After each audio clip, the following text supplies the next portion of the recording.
ভবানীপুরের বকুলবাগান সার্বজনীন দুর্গাপুজোর এবার ৯৮তম বর্ষ। এবার তাদের দুর্গাপুজোর থিম বিম্ব। এদের মণ্ডপসজ্জা অভিনব। দেওয়ালের প্লাস্টার চটিয়ে চটিয়ে কি সুন্দর সব মনীষীদের মুখ ফুটিয়ে তুলেছে।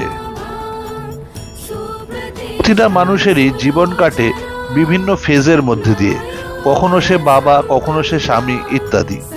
আয়না পরিষ্কার করে মানুষের মূল চেহারা বার করে নিয়ে আসাই এদের পুজোর থিম।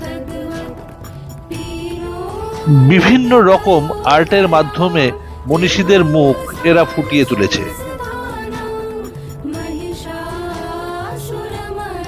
এখানকার প্রতিমাও অন্যরকম, অসাধারণ। এই পুজো যেন কোনোভাবেই মিস না করা হয়।